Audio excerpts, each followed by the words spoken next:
Hello and welcome back to this channel. We'll be doing a different sort of video today. We'll be doing one about the Black Watch, Scottish Black Watch from World War One, and we'll be doing a simple history video actually, which we haven't done before. So yeah, remember like and subscribe to both me and Simple History. And I've done something. There we go. Watch in World War One, Ladies from Hell. Oh, I know this. In the history of the British Armed Forces, there have been many regiments whose glory and fame were forged on battle. Well, yeah, you have the Manchester regiments.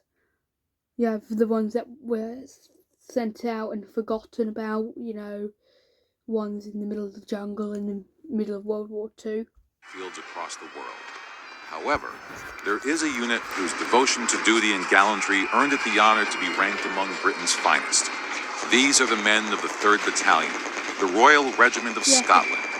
This is the 3rd Battalion was famous for it. Some of my family actually fought in it. The unit of Scottish Highlanders, also known as the Black Watch. The Black Watch is a unit with a long history of service. In the early 18th... Well, yeah, it was, they've been serving since the early 1800s, I think.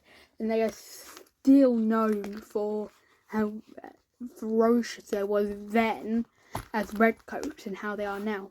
Century, they were formed following the famous 1715 Jacobite uprising in Scotland. Exactly. For years afterwards, even though the rebellion was crushed, the northern regions of the country were far from being pacified. Well, the warring... Yeah, they never really liked England being in control of them, so they kept on trying to revolt, and they've kind of just given up now.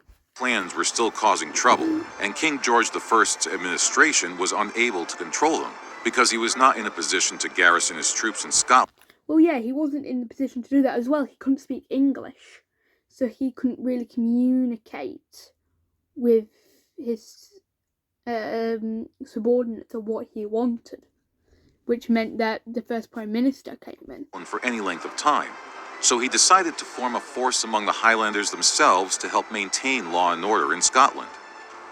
On May 12, 1725, he committed... Not just Scotland, but also some of the northern reaches of England, in some cases. Men, even Cumbria. From 4 of the loyal clans. Not Cumbria.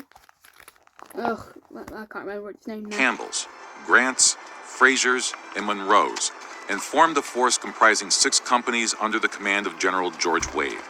Their task was to maintain law and order in Scotland by preventing clashes between the clans.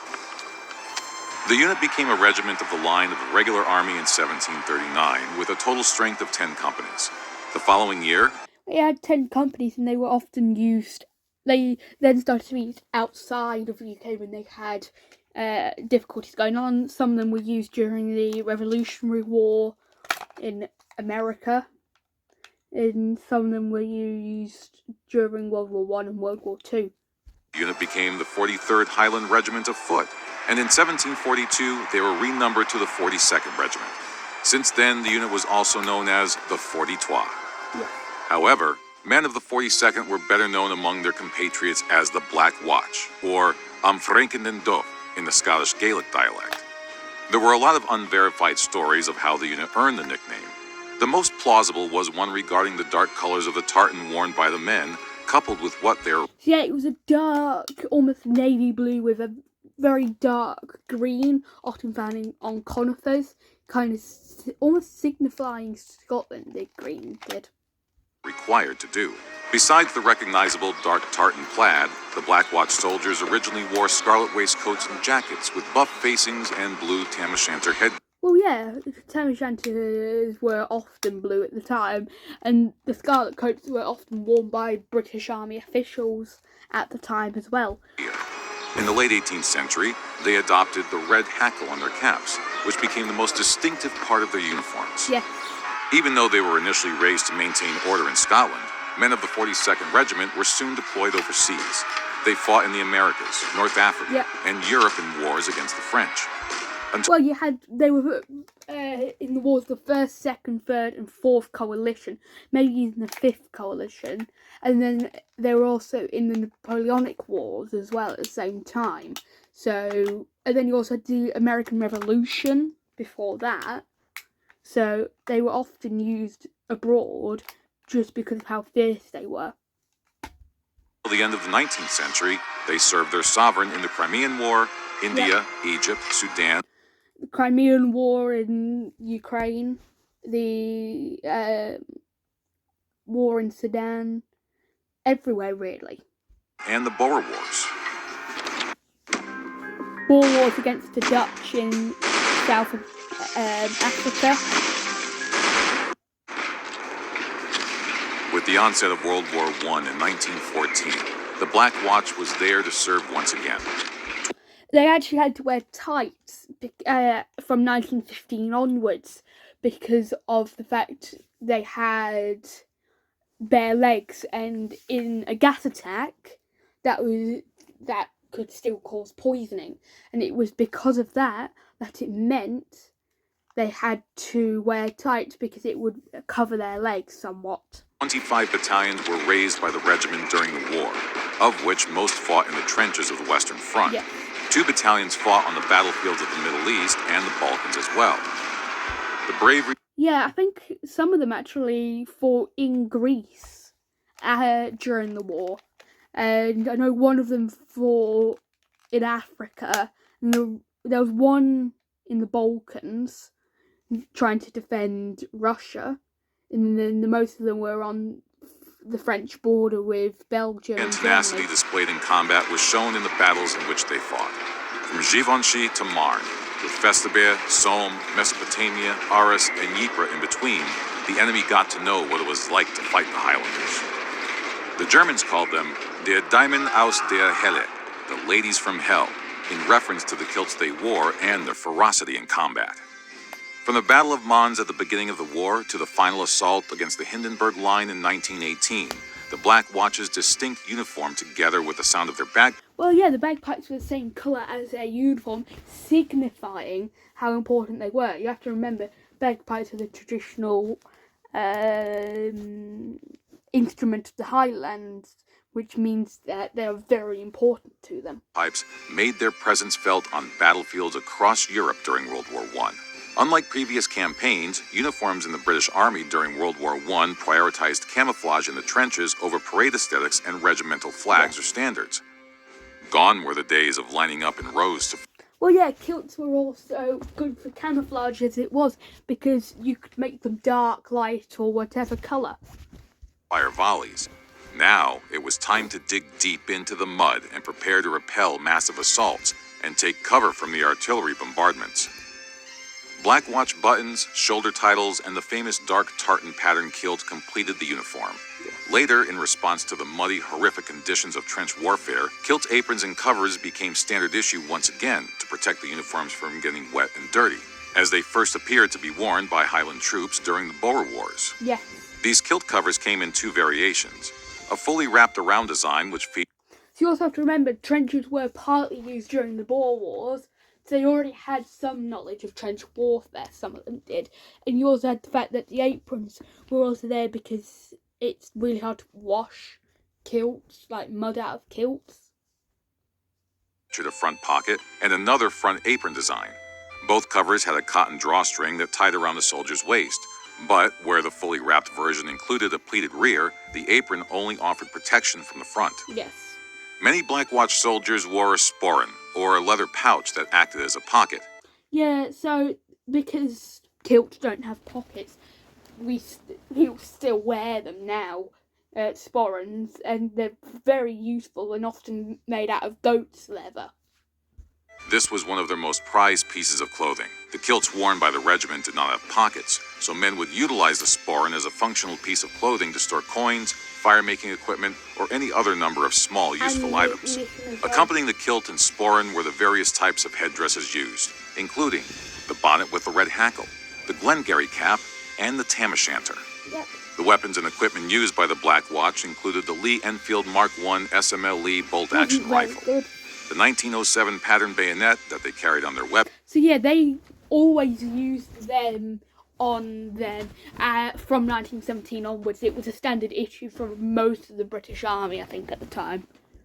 Allowed the soldiers to fix the blade onto their rifle when mounting charges across no man's land to take enemy trenches. And it's actually a similar version to what is in a St. Petersburg museum to show what possibly could have been used to kill the Romanovs. Before the war, the Black Watch consisted of 7 battalions. 2 of these, the 1st and 2nd, were regular battalions. The 3rd belonged to a special reserve, while the 4th, Dundee, 5th, Angus, 6th, Perthshire, and 7th, Fife, were part of the territorial force. Over the course of the war, this territorial force mobilized 12 new battalions. In addition, another 5 battalions were formed within Kitchener's new army. Yeah, so they were also added people because of the actual fact of the war. So one thing that they had to do was try and recruit people, and it was actually quite easy because they came from a military background, these areas. Plus, there was also 1 labor battalion. The first unit to arrive in France and experience the fighting was the 1st Battalion. They took part in the retreat from Mons and had a baptism by fire in the Battle of Givenchy from the 18th to the 22nd of December 1914. Yeah. In this battle, the 2nd Battalion also took part before they were deployed to Mesopotamia to fight against the Turks. Then in 1915... That's what I was talking about with the Greeks, the Turks. I think 2 or 3 regiments were actually there. On behalf of the Nakatani Chemical Corporation, I would like to remind you that hard work... The battalion was reduced to only 171 men. The 8th Battalion sustained 568 casualties in Longueville and Delville Wood. On July 19, due to their heavy casualties and battle fatigue, they were relieved by the Argyll and Sutherland Highlanders. Not far from there, the 6th and 7th Battalions of the Black Watch were thrown into a I like how they're playing Scotland the Brave. real bloodbath at Highwood. This position was the highest point on the ridge above the Somme Valley and provided an excellent overview of the battle. The British wanted to get a hold of it, but the Germans were determined not to give it up. So yeah, the Germans tended to be quite ferocious at this point in the war, trying to just keep everyone back because they knew they were losing. And so it just meant that the Scottish Battalion actually somehow managed to overrun them just because of the amount of them and because of their sheer ferocity. The fighting around the ridge began on July 14th with unsuccessful attempts to reach the German lines. Despite the heavy barrage thrown on them, the Germans repelled every single British attack, inflicting heavy casualties. For 2 weeks, the British troops, including the 6th and 7th Black Watch, Yeah, but eventually, I think it was like week 4, they managed... No, I think it was like 4 weeks later that they managed were to... dying in vain trying to reach the High Wood.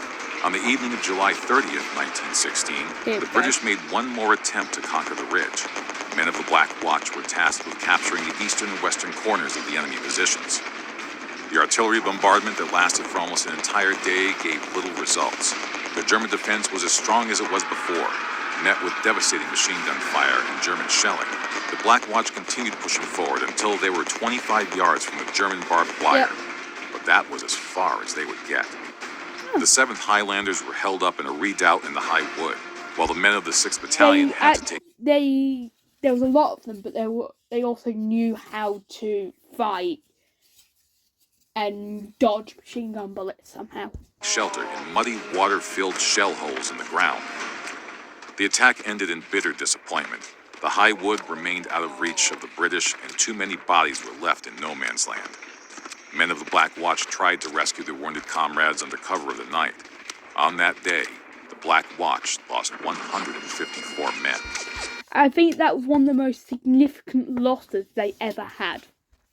The heroism and the bloodshed of the Black Watch continued until the very end of the war. Their relentless determination carried on into the 2nd and 3rd battles of Arras and the 3rd Battle of Ypres, where the 4th and 5th battalions were reduced to no more than company strength. Yep. By the time of the armistice, on November 11th, 1918, the Black Watch had lost 8,000 men. However, for the outstanding bravery shown during the conflict, the regiment was awarded 25 battle honors. And I don't think they even started with 8,000 people at the start of the war. And 4 Victoria Crosses. the highest and most prestigious award a British soldier could earn. The Black I Watch don't think anyone's actually got a Victoria Cross since World War One or World War Two. That is how rare they are to get. So 4 of them in one regiment is very surprising. contribution during World War I was just another chapter in the glorious history of one of the finest regiments in the British Army. The finest.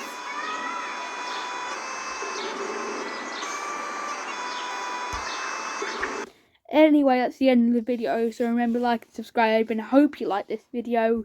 And bye.